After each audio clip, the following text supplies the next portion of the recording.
Yeah, hello everyone. Good morning. I've lived in Taiwan long enough that I'm used to measuring the temperature in Celsius.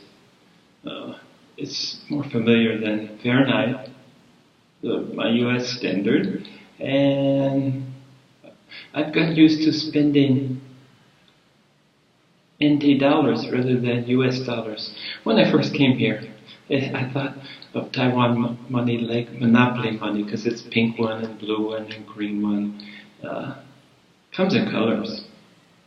Anyway, coins are different sizes and different values, but now it's the new normal. So, what brings this up is that when I check my favorite weather channel, it says weather here in Hualien is 30, but feels like 36. Which is a little confusing to me though. Which is it? How it feels or what it is? Yeah, there's a lesson in there. Somehow it rings familiar, doesn't it? But today I'm here to talk about teaching. Talk about at least one teacher that I respect. There are several. The Vietnamese monk, and I always butcher his name. I'll have to practice that. But most of you know who I mean. And of course, Ajahn Shanti and Sadhguru. Solid favorites. But I want to talk about another teacher, one who died, he passed in 1981, an Indian. And I want to talk about my own teacher and some of the things he shared with me. And then I want to wrap it up with a look at self-help. Well-intentioned, but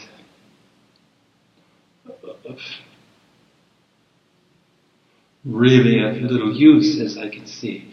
But I will talk about that after. So my own teacher told me more than once, and I have to bring up here again, he doesn't speak English and I don't speak Chinese, I don't speak Mandarin, the tongue of his teaching, but we have many other ways to communicate in Xing, soul to soul, as they say in Chinese, and I always have an interpreter in the room when we talked, someone that we both knew and trusted. But one always has to wonder about the difficulties. My translator was always a Taiwanese, a native Mandarin speaker, and I always wondered how much got lost in the translation. But do the best we can with what's available. Anyway, on more than one occasion, my teacher told me, look, I have teachings that's for everyone.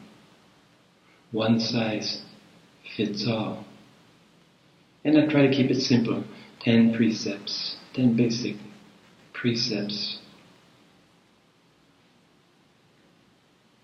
4 requests of all the students that they should comply with. And most of the time, in his big group meditation, he was relatively silent, preferring to teach by his presence, teach by example. But he more than once told me, these teachings are not really for you. I remember how excited I got when he told me that he was going to have private teachings with me, sharing private, tailored as I understand, for me. And I waited and I waited. It wasn't until a few months later that it dawned on me, as I felt his presence in my meditation, as his presence was really obvious in my daily life. I realized that he was teaching me, but on another level that I didn't expect, which was a beautiful thing. And I remember his presence being with me so strongly, all the way up until the time he took me to the cliff. He took me to the precipice. And he said, "This is as far as I can take you. The rest is up to you. You have to take this leap of trust. Just plunge into affinity." And at the same time, I came to understand that part of the role of a teacher, the way that a teacher can assist you, is to tune in the proper frequency, just like a radio station. This is how I experienced it. So he assisted, he tuned in, he created the maximum ultimate environment for me. And that was the end of my teaching, even though I didn't realize it at the time. He left me to my own devices. Following him had taken me as far as it could. It was my time to take control of my spiritual journey. My journey to nowhere. And if I have to read somebody's name, because I want to talk about, got my little trusty paper, I want to talk about Nisa Gadata Maharaj, who lived from 1897 to 1991. And if you want to pigeonhole him, he was a non-dualist, a Vedanta non-dualist. But his path was bhakti, which means devotion. And he also saw a place for jhana, the wisdom path, the wisdom yoga path. But it was predominantly bhakti, adoration of his guru, chanting personal mantras being given to him that he would keep. In English his was I am. And he would always come back to I am, I am, I am. And constant repetition of mantras. But loving devotion. And this devotion is to the Guru as the Guru is to God. The middleman, if you will. But the reason I brought his name up, besides being a very meaningful teacher, I wanted to read to you, if you'll forgive me, something that he said about his teachings, his method of teachings. I may talk non-duality to some of the people who come here. That is not for you, and you should not pay attention to what I'm telling others. The book of my conversations, I am that, should not be taken as the last word on my teachings. I have given some answers to questions of certain individuals. These answers were intended for those people, not for all. Instruction can only be on an individual basis only. The same medicine cannot be described for all. Nowadays, people are full of intellectual conceit. They have no faith in the ancient traditional practices leading up to self-knowledge. They want everything served to them on a platter. The path of knowledge makes sense to them, and because of that, they want to practice it. They will find that it requires more concentration than they can master, and slowly becoming humble. They will finally take up the easier practices like repetitions of a mantra or worship of a form. Slowly, the belief in the power greater than themselves will dawn on them, and the taste for devotion will sprout in their heart. But then only will it be possible for them to attain purity of mind and concentration. And this really hit home to me because jhana, the yoga of knowledge, accumulating wisdom, was always meant for me. This was, as I say, of the four paths, it's the hardest, and he echoes this, saying that most will fail because it encourages superficial practice of this, encourages the growth of a spiritual ego.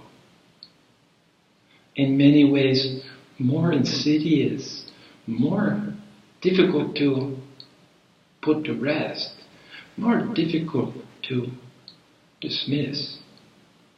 That contributes to the illusion of separateness.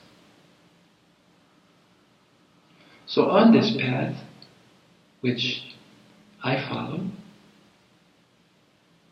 there comes time for very, very, very tough self-inquiry, where you have to question yourself, have to review yourself, you have to face yourself on every level imaginable. And it's time-consuming. It takes ardent effort,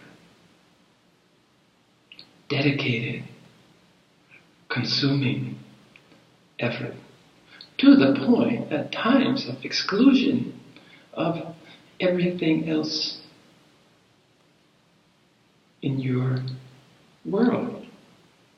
But I find through the grace there is the grace of following this path that allows you, at least it allowed for me, to participate fully in the life I needed to nurture myself and my loved ones. I was able to navigate the intricacies of day-to-day living while devoting almost my entire being to this pursuit of jhana, of knowledge, of wisdom. I've said before, I feel blessed, and I feel that I had lots of help along the way, not only from my witness, my spirit guides, Mila Fo and Roger Bacon, the Franciscan monk. Lots and lots to my teachers, guiding me through and setting the stage for my assumption, my ownership, my responsibility of my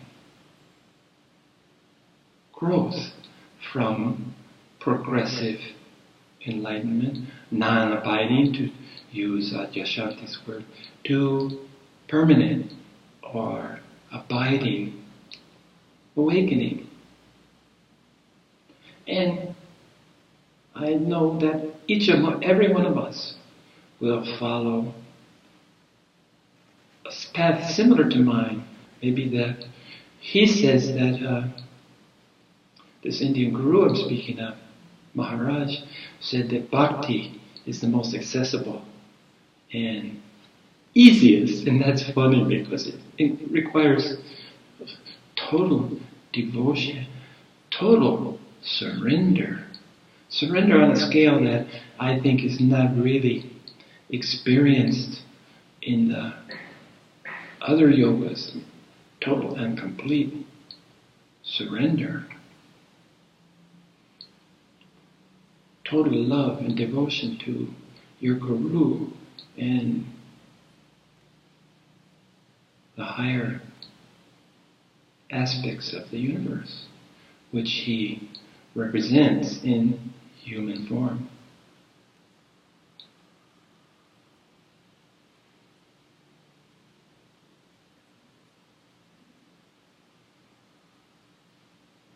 So at this point, what I want to stress is that when you wake up, everyone wakes up. Just as Buddha proclaimed after his awakening, everyone is awake. And until you awaken, it's really tough to wrap your mind around, to grasp what this really means. It's equal to nothing being no thing, to nothing being everything, and to everything being nothing. It's part of the duality puzzle. And until you grasp and understand, reconcile is the word I like, you're able to entertain with equal conviction both sides. Love, hate, dark, light, tall, short. Till you entertain that, or you'll start to, with the understanding, entertain to base with the goal of understanding that it's possible for one thing, for two things to be the two apparent opposite with huge disparity to be the one thing. But to bring this down from the realms, to bring it down to where we can all think about it. This is the enlightened person, the awakened person, sees each and every one of us in our perfect state. And there is indeed no separation. We are unified through our commonalities. There are no differences. And what this leads to, that I think is a huge contribution to the world around the awakened person, is the total acceptance to let people be who they are. All elements of judgment, any hope to change, any attempt to change anyone is off the table. It's gone. It's replaced with a total acceptance of how you find the people, the things in the world surrounding you. Or as I like to say, how the world finds you. Because I believe. There I go, believe. What could I use instead of believe? It seems to me, it appears to me, I know, instead of belief, I know it to be so, that the world comes to me. I think it's the ego that makes us think that we indeed are going towards the world. with any hopes of control or change. I think it's a passive relationship we have with the world. Which leads to me to self-help. The title of today's chapter is Stand on Your Own 3 Feet. And this just tries to show the irony of this idea that one size fits all. It's part of the society in which we find ourselves. Medical treatment, educational system,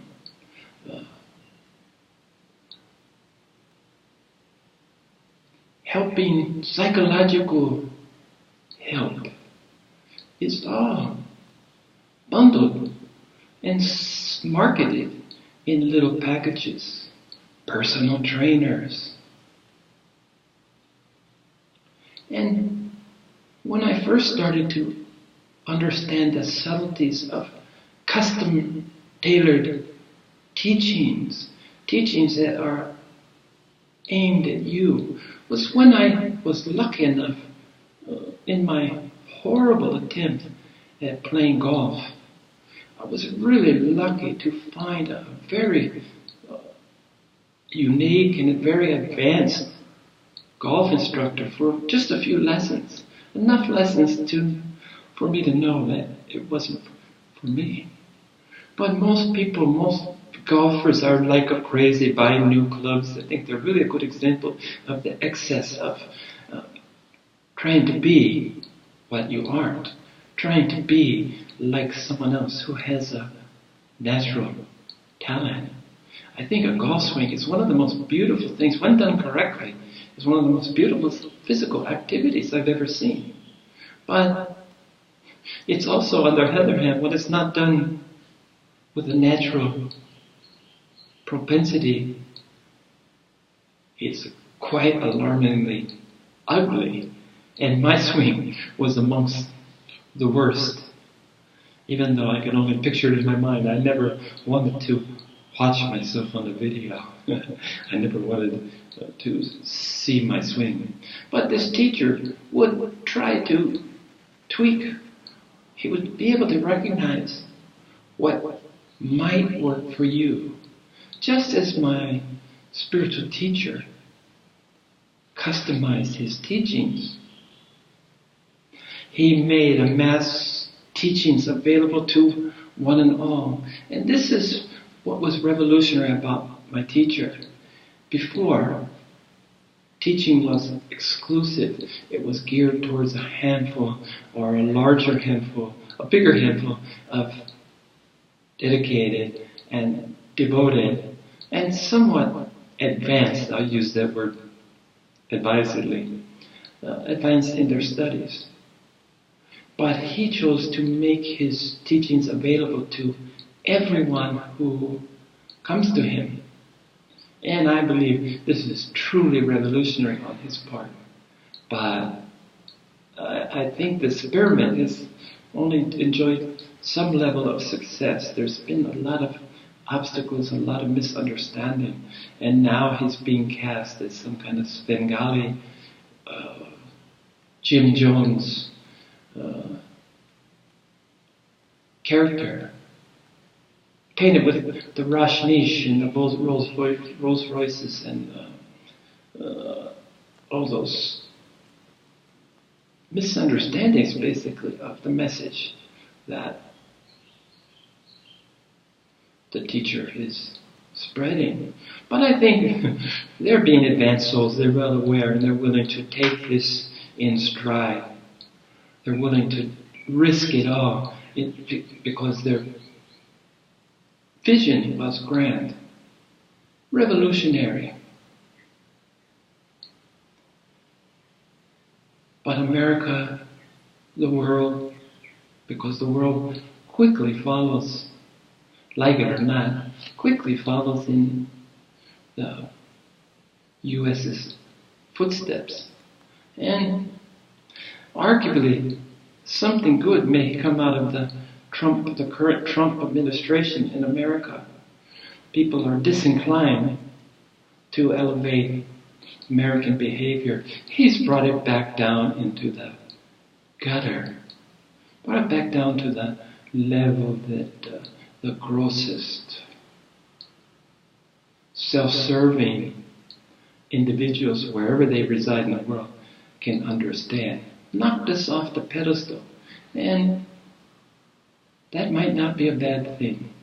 And America needs to take a look at itself, to reevaluate its values.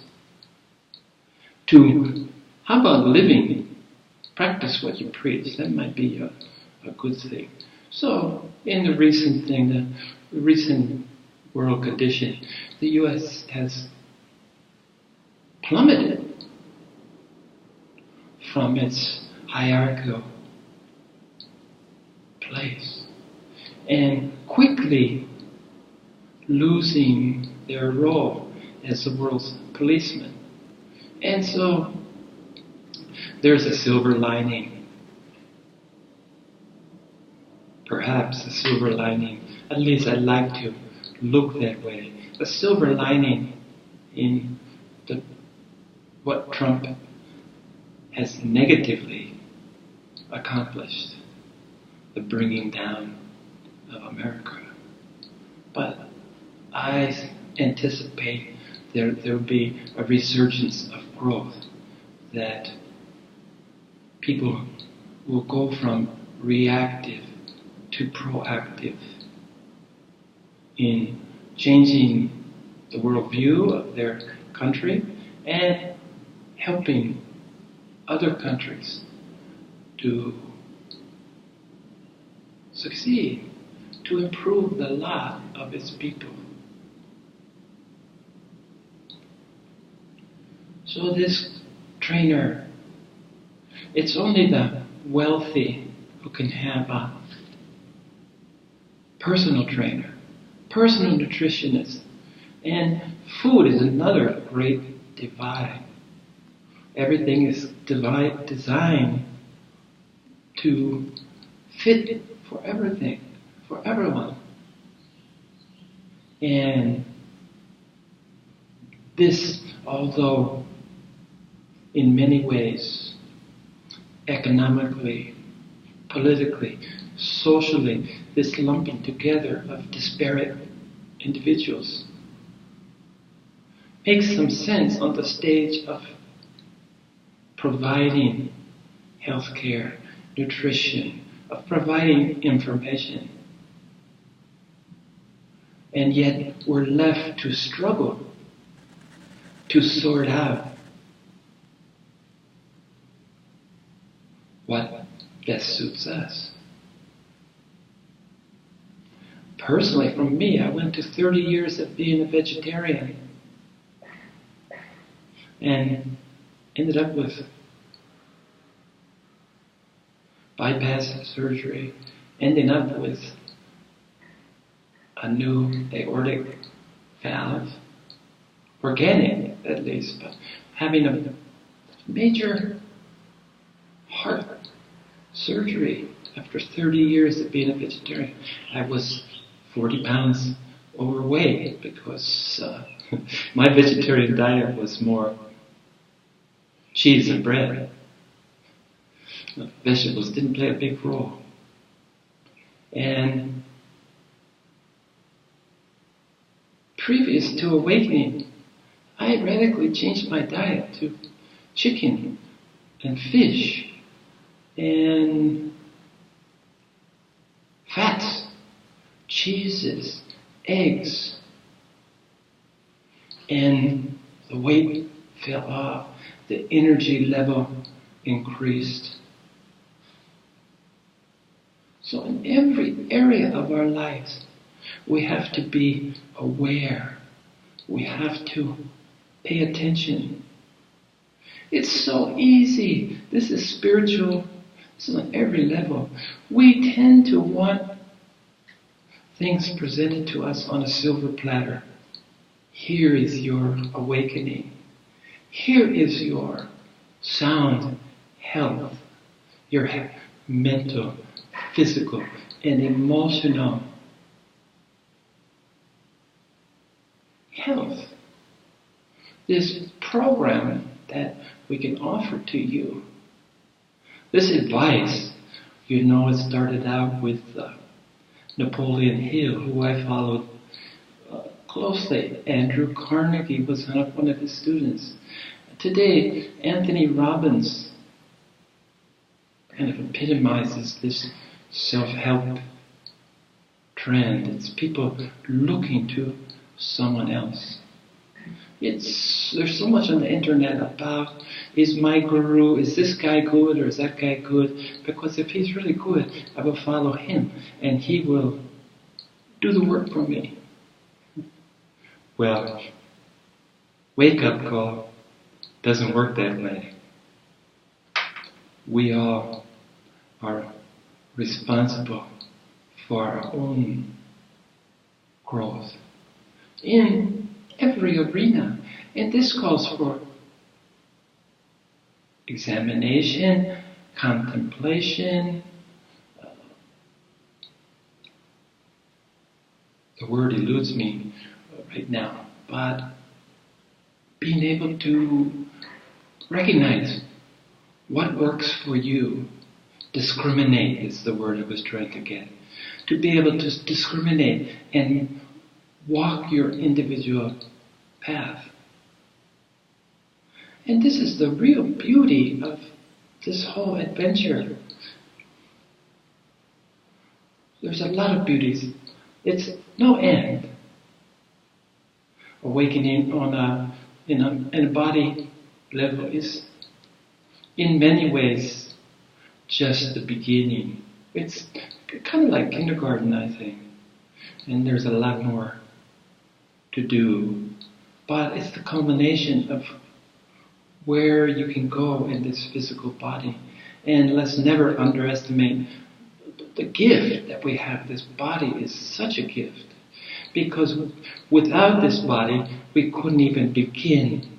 We couldn't even get to the first step in the ladder, which is awakening to the universality, which is the veil of duality, which is ridding yourself of separation. And our responsibility to this body gets greater and greater as you become more and more aware. So learn to discriminate. Ask yourself if this one size fits all. Think of it something practically. What if we had a shoe? One size fits all. Or a pair of pants.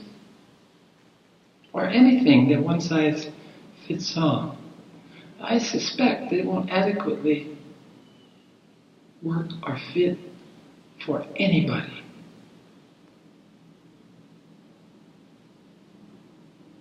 So next time you hear someone tell you, pull yourself up by your own bootstraps. But as I say those words, ironically, there is some value in this particular adage, this particular self-help adage, because it stresses the importance of each of our role, each of our individualized role. And remember, just as one size doesn't fit all, as you struggle to stand on your own 3 feet, find security in seeing the commonality, the universality, the oneness, the equality. And while struggling in an unequal, individualized world. Thank you.